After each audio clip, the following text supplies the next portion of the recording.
Vamos a comenzar. Este contenido de aquí, excepciones, lo último que se evalúa.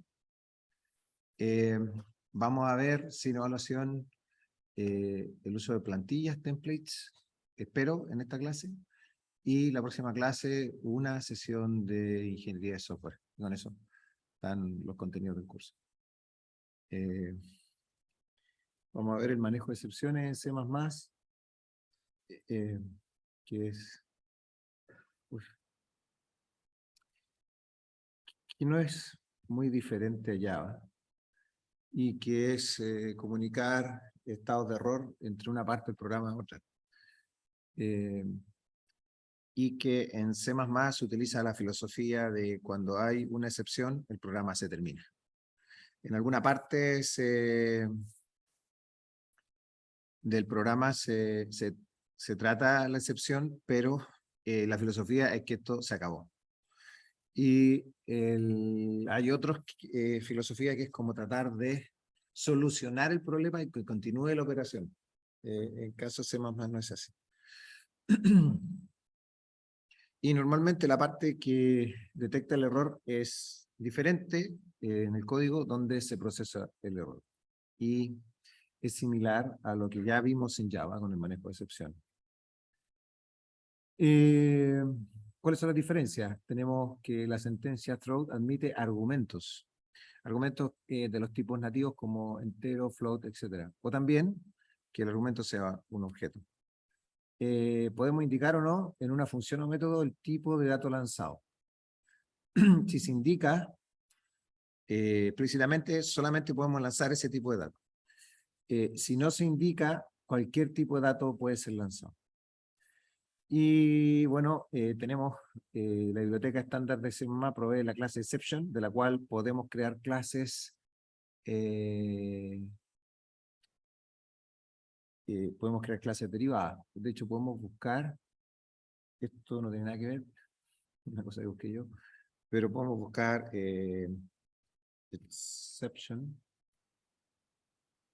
C++. Bueno, aparecen los tutoriales, pero yo quería la documentación. Y exception class. A ver, aquí la referencia.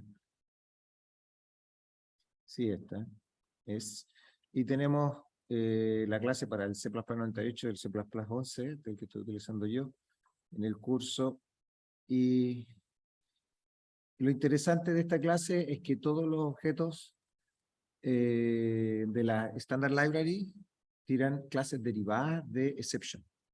¿Qué significa tirar clases derivadas? Entonces, si nosotros creamos, podemos utilizar esta clase, una referencia a esta clase, por subtipo, para manipular cualquier excepción que venga de un objeto de la Standard Library. ¿Sí? ¿Se entiende? Y por aquí hay un ejemplo que era como interesante. ¿Qué compilador deberíamos utilizar para que usamos C++14? Yo creo que sí. Mira, lo que nosotros hacemos es bastante estándar. En el certamen, si ustedes utilizan un compilador, pongan ahí un comentario, utilizo compilador tanto. Pongan en el comentario qué compilador están usando. Entonces, si tienen, yo lo voy a revisar en mi computador y, de hecho, yo me esmero, incluso modifico código para hacerlo compilar. O sea, en las correcciones, por eso me demoro tanto. Así que la corrección no es, funcionó, sí o no. De hecho, la corrección, en el caso del certamen, ojalá compile, pero no se les pide tan fuerte que compile el código. ¿Se entiende? En la tarea es otra cosa. La tarea, si no compila, hasta luego. Bien, y aquí hay un ejemplo de la sentencia try y catch. Pero bueno, lo vamos a ver ahora. Aquí. Entonces, este es un ejemplo en el que queremos hacer una inserción y está fuera de rango. Entonces, tenemos una función insert que toma el contenedor de la STL, Standard Template Library, que es vector, que ya lo hemos visto en otro ejemplo, y que tiene argumentos enteros, tenemos un índice y un valor. Entonces, si el índice es menor que 0 o el índice es mayor que el tamaño del arreglo, eso quiere decir de que está fuera de los márgenes del arreglo, o sea, fuera de los límites, y aquí utilizamos la sentencia throw. Esta tira un string. De hecho, esta función no tiene declarado ningún tipo de excepción que va a tirar, por lo tanto, puede tirar cualquier tipo. ¿Sí? Si nosotros queremos tirar exclusivamente un string, el prototipo de la función debiera ser de esta forma. Insert, el vector, los parámetros, y luego la sentencia throw, entre paréntesis, string. Esto quiere decir que esta función solo admite lanzar excepciones del tipo string. Cuando llamamos la función, utilizamos un bloque try. Y esto es similar al try and catch en Java, es la misma idea. Y, y utilizar una o más sentencias catch que atrapan la excepción. En este caso tenemos el bloque try y lo que hace aquí es especificar el índice para que el usuario ingrese un índice para llamar a la función insert con ese valor. Y si esto funciona, tira por pantalla el mensaje que la inserción fue exitosa. Vaya, perdón. Y si no, si hay un error, aquí lo atrapa. Hace el catch y lo atrapa con el tipo. Fíjense ustedes. Dice string, una referencia a ese, y luego lo tira por pantalla. ¿Sí? En un caso más general, tenemos el código aquí, donde se van a ejecutar las funciones que pueden ser problemáticas, y acá una secuencia de catch para atrapar las excepciones según el tipo de la excepción que se lanza. Entonces, si es un entero, se va a ejecutar esta; si es un char, se va a ejecutar esta otra. Y si no, y por defecto, si no es ninguna de estas dos, es otra cosa, con estos 3 puntos suspensivos en el argumento de catch, se atrapa por defecto. ¿Perdón? Aquí, en realidad, podría ser cualquiera. Podría ser por referencia. De hecho, aquí está por valor, pero digamos lo mejor, y estoy de acuerdo con la pregunta de Sven, es ¿por qué no se colocó aquí por referencia? Pues yo lo habría puesto por referencia, en realidad. Es solo un ejemplo. En este caso es por valor. ¿Sí? En el caso anterior, acá, era por referencia. Si se fijan en el string. Y cuando usamos objetos, es claro que es mucho mejor que sea por referencia.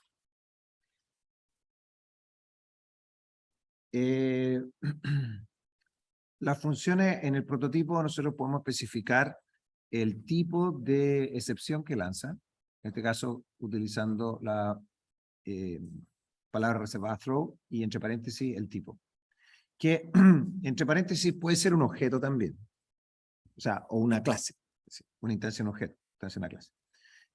Si queremos prohibir excepciones, en el caso de C++98, se coloca throw paréntesis, sin argumento. Eso, en esta versión de C++, esto indica que no se puede enviar excepciones, lanzar excepciones. En el caso de, a partir de C++11, está la palabra reservada no accept, que no se permite que lance excepciones esta función. Que por supuesto aquí está mal escrita, pero da lo mismo. Si queremos permitir cualquier tipo de excepción, eso es en realidad lo que está por defecto. Aquí está. ¿Sí? Es como nosotros definiríamos el prototipo de cualquier función. Nosotros podemos pedir, definir nuestras propias clases para el manejo de excepciones, que pueden o no derivar de la clase exception. Tiene una ventaja derivarlas de la clase exception, es porque si hacemos manipulación de la excepción de forma general para cualquier parte de nuestro código, ya sea para la STL, la Standard Library, cualquier objeto de la Standard Library, o nuestros propios objetos, podemos utilizar la referencia a la clase padre, que sería exception. Y eso nos haría el código más portable y más general. Sin embargo, no es necesario. Aquí, si nosotros utilizamos la clase exception, tiene un método virtual que nos dice qué es lo que entrega, el what. ¿Sí? Eso se va muy rápido.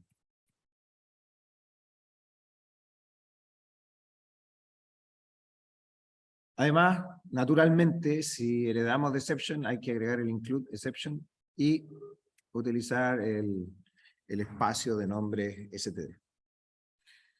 Un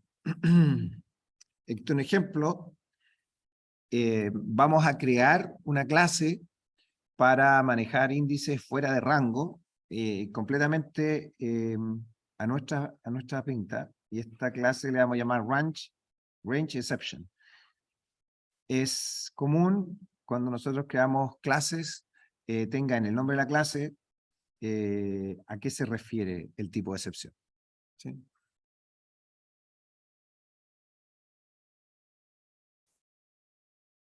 Entonces, nosotros creamos esta clase que no contiene nada, si ustedes se fijan. Es solo un objeto y tiene el constructor, destructor por defecto, y no tiene atributos ni métodos. Y luego, en nuestra función insert, en vez de tirar un string, nosotros tiramos, hacemos un llamado al constructor, por lo cual lo que se lanza es el objeto creado con el constructor. ¿Sí? Y en el caso que esta condición if sea verdadera, es decir, esté fuera de rango el índice. Si no, se hace la asignación correspondiente. En el ¿cómo se llama? En el bloque que atrapa, donde se llama la función insert y atrapa la excepción, el bloque try es idéntico, pero el catch tiene una referencia al objeto range exception, sin nombre del parámetro, y aquí lanza por pantalla ese mensaje cuando atrapa esta excepción. ¿Sí? ¿Se entiende? No tiene mucha... O sea, en vez de lanzar un string, lanza un objeto y lo imprime por pantalla. No tiene mucho sentido. Cuando queremos atrapar múltiples excepciones, por ejemplo, tenemos una función que hace una cosa, otra que hace otra y otra que hace una tercera cosa. Y tenemos aquí un objeto, el range exception, que cuando ocurre una excepción del tipo de índice fuera de rango, o al abrir un archivo, etcétera, etcétera, se usa esto. Esta es la notación, la sintaxis. Si nosotros mejoramos el ejemplo anterior, es decir, nuestro objeto, nuestra clase tiene ahora un poquito más de cuidado en lo que estamos haciendo. Tenemos un string que es el miembro privado, y tenemos un constructor que se inicializa con un string y se le asigna a nuestro atributo, y también tiene una función que retorna el atributo. Cuando utilizamos esta clase para ser lanzada dentro de la función insert, llamamos al constructor, pero ahora lo hacemos inicializándolo con un string. Y el bloque try and catch es idéntico el bloque try y el catch. Aquí estamos, en este caso, en este ejemplo, estamos relanzando la excepción. Es decir, suponemos que aquí no la podemos manejar en esta función test vector, y en otro bloque más, en un ámbito superior, donde ha sido llamada testVector, se lanza nuevamente la excepción. En este caso, el tener un objeto nos permite manipular esto. ¿Sí? ¿Se entiende? En realidad esto es muy directo. Cuando queremos atrapar una excepción que ha sido en algún lugar de la cadena de llamado y nunca atrapa, esta puede ser capturada utilizando estos puntos susceptivos. Suspensivos, perdón. Y no tenemos idea el tipo, sino que en el caso de haber alguna, con estos puntos suspensivos la podemos atrapar. Bien, y eso es el manejo de excepciones que vamos a ver en el curso, ¿no? Básicamente son tres ideas. Existe la clase exception y yo puedo tirar excepciones de un tipo o clase y para eso, si especifico el tipo o clase, esa función puede lanzar solamente de ese tipo o clase excepciones. Y lo otro es que si pongo no except, aquí, o en este caso throw para C++ 98, pero no except en realidad, quiere decir que no puedo lanzar ningún tipo de excepciones en esta función. En la definición de la clase exception, los métodos, el prototipo de los métodos no admiten que se lancen excepciones. Incluso y en C++ 98 es lo mismo, no admiten que se lancen excepciones, porque no tiene sentido que los métodos de la clase que maneja las excepciones lancen excepciones, ¿no? Eso es todo. ¿Sí? Vamos a ver entonces, perdón, me confundí. Esto no va a ser evaluado, lo que vamos a ver. Pero de todas maneras, para darle un poco más de completitud al manejo del lenguaje, hay otras cosas que no hemos visto. No hemos visto la STL en profundidad, hemos visto la clase vector, y aquí vamos a ver la clase list, pero usted puede ver la referencia, puede ver ejemplos, no tienen mucha diferencia. Y quizás lo que hay que ver un poquito más en esas clases son los iteradores para moverse a través de esas clases. Pero con lo que uno maneja intuitivamente desde arreglo, uno se puede batir bastante bien. ¿Qué es lo que son los templates? Son plantillas.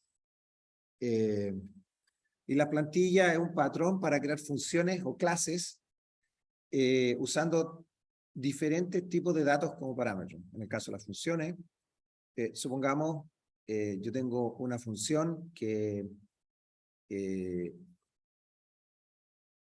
me sirve con datos enteros, con datos double, con datos string, con datos, no sé, con diferentes tipos de datos, y es exactamente la misma lógica, el mismo algoritmo, pero que tengo que implementarlo todas las veces para cada distinto tipo de datos. Para evitar esa complicación, simplificar la codificación, creamos una plantilla que va a admitir cualquier tipo de dato y así la programamos solo una vez. Un ejemplo es la función swap, que puede ser usada para intercambiar valores en múltiples tipos de datos. Esta es la misma función que usamos de ejemplo cuando vemos punteros en estructura de datos algoritmos, cuando queremos intercambiar valores, ¿cierto? Entonces, ¿cómo se hace esto? Para una función, previo a la declaración de la función, hay que poner template y luego este símbolo mayor que, esta palabra reservada, type name, tanto template como type name son palabras reservadas, y luego t va a ser mi parámetro, que va a ser de cualquier tipo. Y luego tenemos qué es lo que retorna la función aquí, el nombre de la función y t y el parámetro. ¿Sí? Entonces también podemos utilizar más de uno y tener template type name T1 y type name T2, por ejemplo. Un ejemplo, una función que despliega por pantalla. Esta función puede tomar este operador para lanzar por pantalla, nos permite lanzar string, lanzar enteros, double, etcétera, o valores booleanos. Y nosotros lo definimos template, el type name T, que puede ser cualquiera de los que admite esta función, este operador. Y como argumento tenemos una referencia constante T. ¿Sí? Vale. Y luego, para usarla, display, podemos usarlo con un valor constante, 10, con un valor constante, con un string constante, hola, true, o con una variable que sea de cualquiera de estos tipos y nos va a desplegar esa información por pantalla. Programamos la función display solamente una vez y la podemos usar con múltiples tipos de datos. Eso es una plantilla. Tanto la declaración como la implementación de funciones y clases template debe ser hecha en los archivos de encabezado. Tanto el cuerpo como la declaración de la función tiene que estar en el archivo encabezado. No puede estar en un archivo CPP. Bien, la función swap. Por ejemplo, aquí tenemos dos versiones de swap. Que una utiliza una referencia a enteros y lo que hace es intercambiar el valor de X e Y. ¿Cierto? Esto igual, solamente que en C++, en C, la estructura de todo algoritmo lo hacíamos con punteros. Esto en C es más simple, utilizando referencia. Aquí tenemos enteros y referencia a string. Y es exactamente la misma función. En este caso aquí la función está sobrecargada.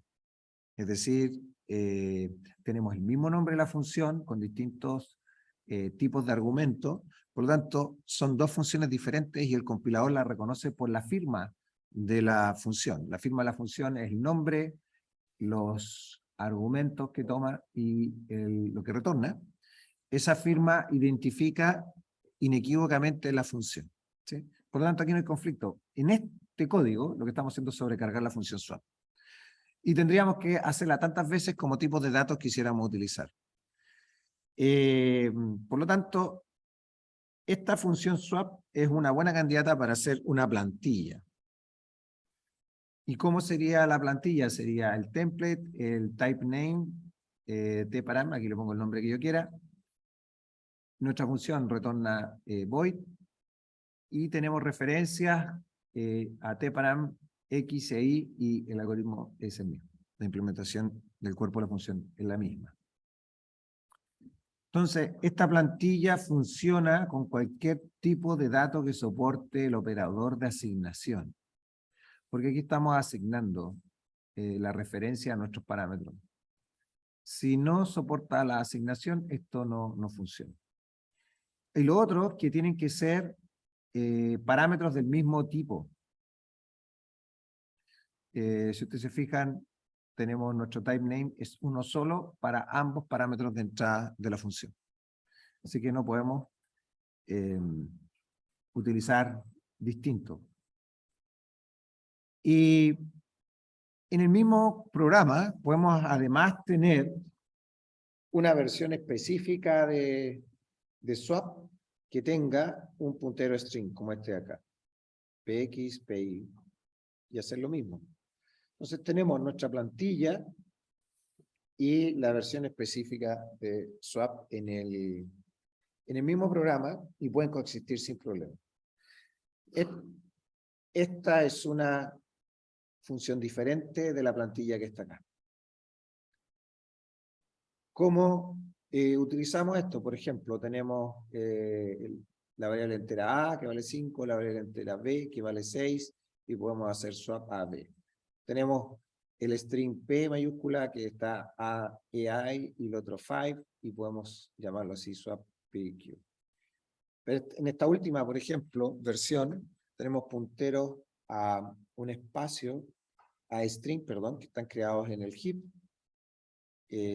tanto PA y PB, y esta versión de swap PA y PB invoca no la plantilla, sino que invoca la implementación específica de swap que está aquí con puntero. ¿Sí? Llamados que no funcionan. Tenemos una variable b y queremos hacer swap con una constante. Las constantes no se pueden modificar, por lo tanto, no tiene sentido hacer este llamado. Lo mismo acá en Harry y Sally son dos valores constantes, no podemos intercambiarlos. Variables que almacenen Harry y variables que almacenen Sally sí podemos intercambiarlas, pero no los valores constantes. Y acá queremos utilizar una variable de tipo entera con una variable que es del tipo booleana. No se pueden intercambiar porque en la definición de la plantilla son dos variables del mismo tipo. ¿Sí? Intento intercambiar los variables de un float y un long. ¿Puedo intentar hacerlo con un casteo? Yo creo que sí, sí. Yo creo que sí, porque el casteo lo que hace es un cambio de tipo. Y lo hace interno, y por lo tanto, el valor que almacena esa variable ya pasaría a ser del mismo tipo. ¿Sí? Si queremos utilizar parámetros adicionales, una plantilla puede tener parámetros adicionales no genéricos, como por ejemplo tenemos nuestro template, el type name t, y tenemos nuestra función display, que ahora es un poquito más útil que lo que habíamos hecho antes, que tiene nuestro valor constante, una referencia al valor constante del tipo que sea, pero además tenemos una referencia a output stream. Y output stream puede ser, por ejemplo, el cout, que es el standard output, o puede ser, por ejemplo, para una salida de un archivo, outfile. Entonces, esta misma función nos permitiría escribir un valor en la pantalla o escribirlo en un archivo, dependiendo de cómo se llama. ¿Sí?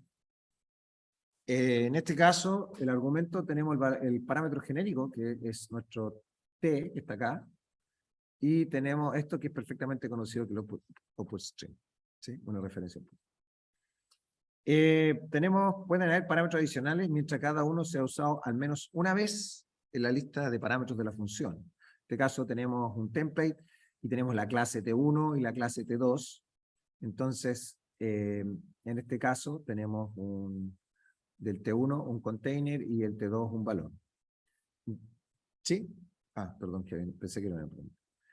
En este caso, el container, que puede ser un vector, una lista, etcétera, tiene que tener la función begin para que esto funcione. ¿Sí? Y value, ese contenedor tiene que almacenar objetos de ese tipo, que sería de la clase T2. ¿Sí? Sí, para que esto funcione. Entonces, esta función, getFirst, esta plantilla la podemos utilizar de la siguiente manera. Tenemos un vector de entero, se llama testVec, y le insertamos un elemento que es 32, y luego tenemos una variable entera n, y con esto podemos almacenar en n el valor de 32. ¿Sí? Porque tenemos el inicio aquí, y vector es un contenedor que admite esas funciones, y n es del mismo tipo que el vector. ¿Sí?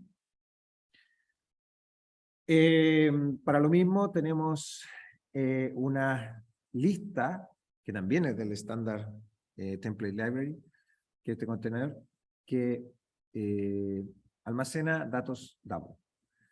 Y le insertamos un valor 64.253, y acá, utilizando la variable x DAO, podemos obtener el primero. La misma.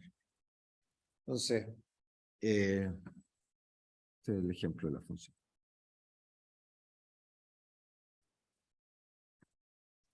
Para clases, la idea es la misma. Si yo tengo una clase que podría utilizar sus atributos con enteros o con string o con lo que sea, y en vez de implementar varias clases para cada uno de esos tipos diferentes, hago una plantilla de la clase de esta manera, utilizando template, el type name, y luego lo que viene es la definición de la clase exactamente igual como lo haríamos normalmente. La declaración. Por ejemplo, aquí tenemos Supongamos que tenemos una clase array, que nosotros estamos definiendo, que almacena enteros long. Tenemos un long que es un puntero a nuestro arreglo, en realidad. Tenemos luego el tamaño del arreglo. Tenemos el constructor que nos va a definir el tamaño inicial, el destructor, y luego un operador, una sobrecarga del operador de indexado, ¿no? Del arreglo. Esta clase también podríamos decir, en vez de que almacene enteros long, podríamos hacer la misma clase para un arreglo que almacene strings. Y ustedes se fijan que en vez de ser long aquí, pasa a ser string. Y todo lo demás es idéntico. Lo que retorna aquí es long, lo que retorna aquí es string. Las dos clases son idénticas, por lo tanto, en vez de crear dos clases diferentes, que en este caso habría que crearlas con nombres diferentes, ¿no? Array 1, array 2, lo que sea, porque no permite dos clases del mismo nombre, el lenguaje. ¿Sí? Pero si obviamos eso, estos dos ejemplos que están acá son candidatos ideales para crear una plantilla de una clase array. Y esa plantilla sería la siguiente forma: tenía el template, el type name t, luego class array, y tendríamos los atributos privados t. Recuerden que podría ser de long o podría ser de string, el puntero ese, luego el tamaño, y luego el constructor que define el tamaño inicial, el destructor y la sobrecarga del operador de indexación. ¿Sí? La implementación del constructor tiene que hacerse de esta manera: template, type name t, array, paréntesis mayor que, t, etcétera, el operador de resolución de ámbito, array, el parámetro del constructor, o sea, perdón, del constructor, que es este entero, initial size, utilizar el tamaño de nuestro arreglo, el atributo el member en size, igual a initial size, y luego aquí creamos nuestro arreglo del tipo t en el heap, y esto retorna el puntero que se almacena en este atributo. La implementación de las funciones o clases debe estar en el archivo encabezado. Todo esto tiene que estar en el punto H. No puede estar en el punto CPP, si estamos utilizando plantilla. Es decir, ¿sí?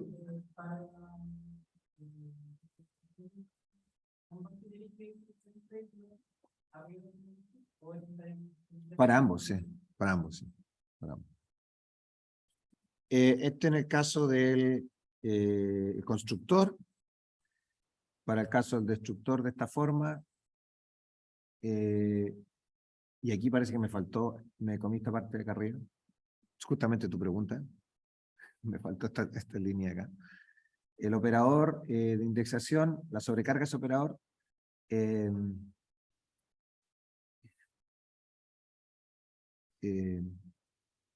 es idéntico como lo hacíamos con cualquier otro operador en los ejemplos anteriores, ¿no? Cuando vimos sobrecarga operador.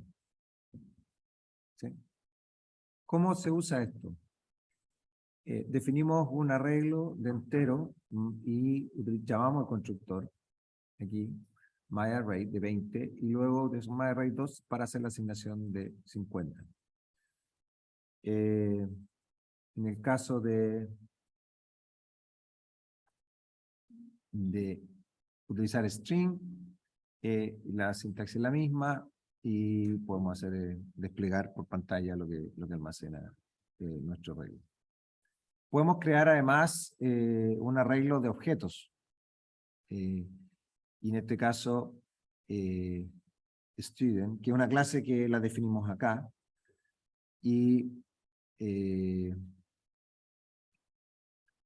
por ejemplo, definir un arreglo de 100 estudiantes y definir la posición 4 con el constructor de la clase student con el string que es el ID.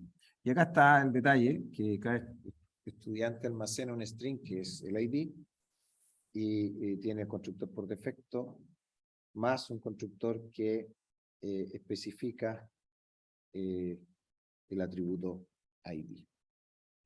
El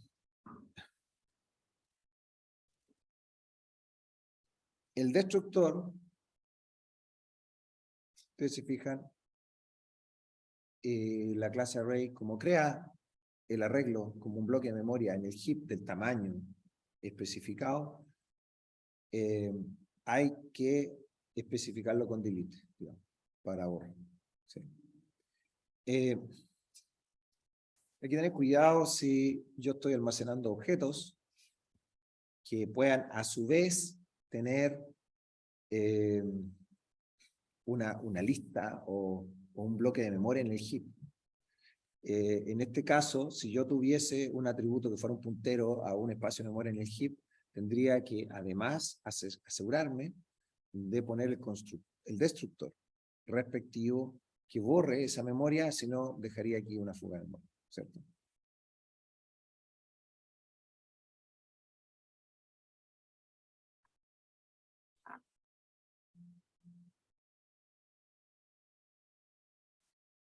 Y ahí está.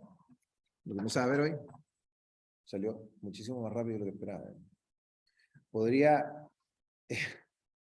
Podríamos como introducción de lo que viene de ingeniería de software, es que, bueno, primero, hay preguntas de esto. Hay que declarar toda energía, no. En el punto H, todo. La declaración y la implementación. Entonces no pongo nada en el CPP. Nada en el CPP. En el CPP solo cuando utilizo la plantilla. ¿Sí, Pablo? Cuando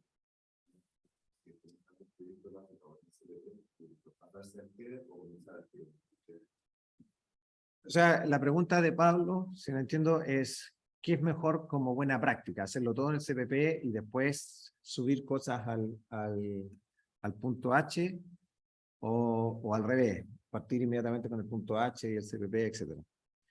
Tu pregunta me da paso a lo que yo quería hablar ahora. El punto H, ¿qué es lo que pongo en el punto H? Declaraciones, ¿cierto? Por ejemplo, ¿qué más, perdón? Prototipo y las declaraciones. Por ejemplo, si yo tengo una clase, está ahí la estructura de clase con las declaraciones de sus métodos y atributos, etc.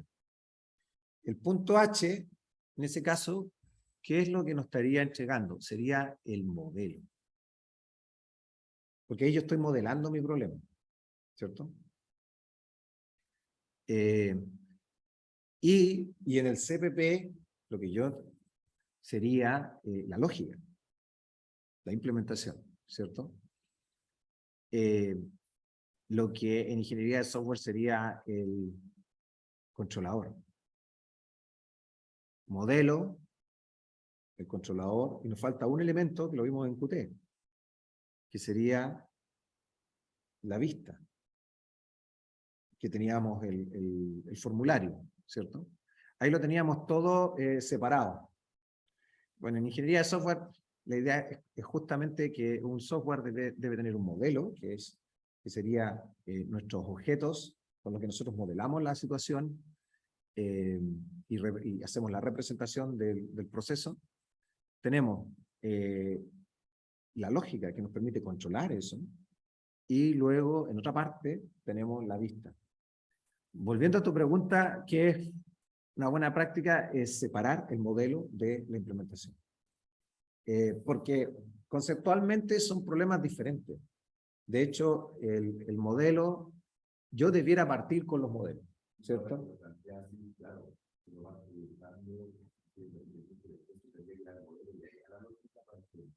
Exactamente. Entonces, repitiendo, para que se escuche aquí en la grabación, lo que dice Pablo, uno parte con un diseño, con un dibujo, con un esquema, donde estás modelando tu proceso, tu sistema, etc. Y eso es relativamente simple, pasarlo a un punto H, donde tú dices, estas son las clases, que tienen sus distintos atributos, distintos métodos, y posterior a eso uno se dice, bueno, este tiene que hacer esto otro, etcétera. Y vamos en la parte de la lógica, la implementación de cada una de las cosas. Así que yo partiría separando inmediatamente punto H y CPP.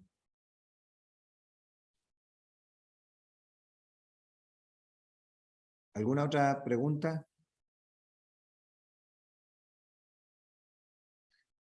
Excepciones consumen tiempo, recursos del sistema, por lo tanto, excepciones no es para hacerlo en todo el código. Si uno quiere, cuando uno está debugueando, está desarrollando, es tal vez más conveniente utilizar assert y en assert poner ahí todo lo que yo tengo dudas si va a funcionar o no. Y eso con una... lo puedo desbloquear fácilmente con una sola instrucción para todo el programa. Y para dejarlo ya, quitar todas las opciones de bugueo. El manejo de excepciones son para cosas que tú tienes fuera de tu control como programador y que eventualmente, o poner un archivo, que a lo mejor el archivo no está, o que el dato en el archivo no está, o datos que ingresa el usuario y que pueden haber errores, para verificar ese tipo de situaciones, de las cuales escapan a tu control. Todas aquellas que tú tienes control las tienes que revisar durante el desarrollo y luego ya dejarlas listas para producción. ¿Sí?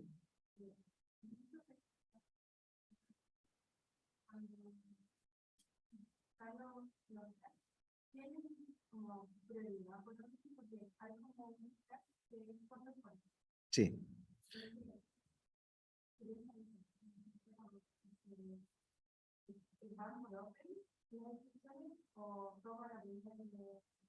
Ah, estoy acá. Sí. La pregunta de Britney es, acá cuando tenemos un código y tenemos un catch, distintas instrucciones para atrapar las excepciones, si hay alguna prioridad, no.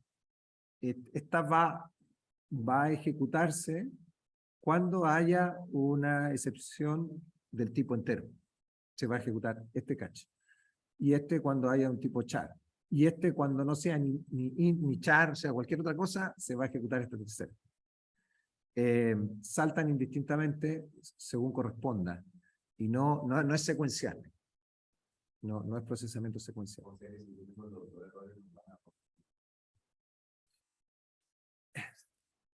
Una función puede tener solamente un tipo de...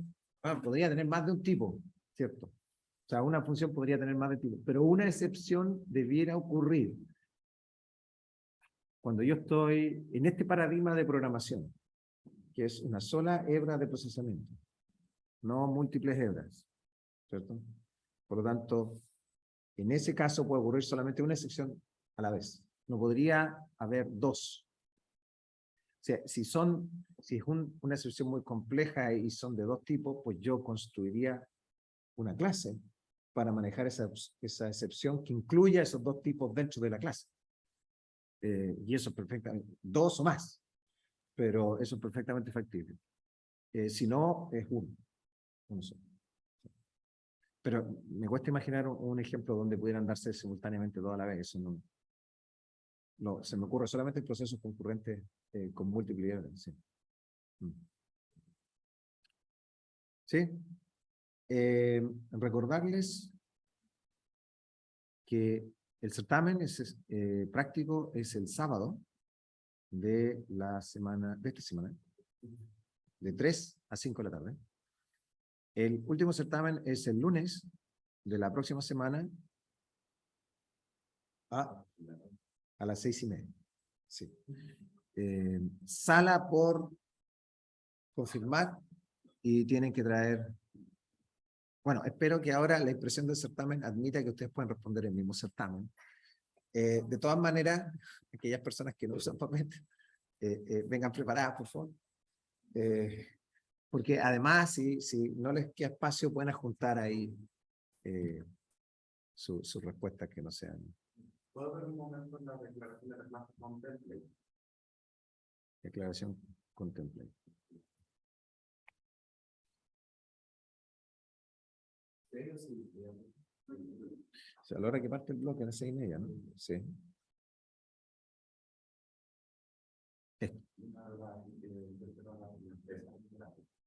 Esta no es todavía, es solamente sobrecarga de la misma clase. O sea, perdón, es la misma clase que tiene dos versiones.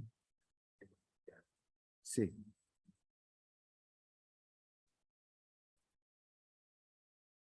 Aquí nuevamente lo mismo, todo tiene que estar en los archivos de encabezado.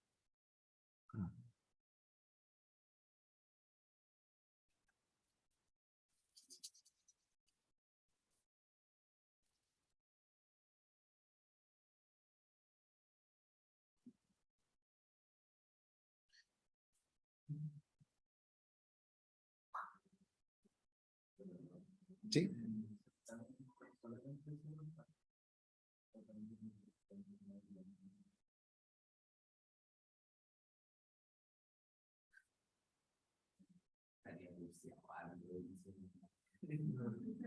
¿Cómo?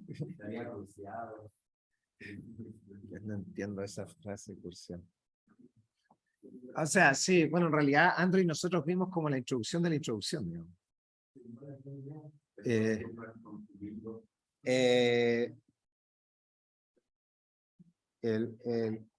¿Cómo? Eso estaba. Sí, justo lo que estamos. Pero voy a. Le preguntaron y los que no dicen que preguntaron si te van a hacer también.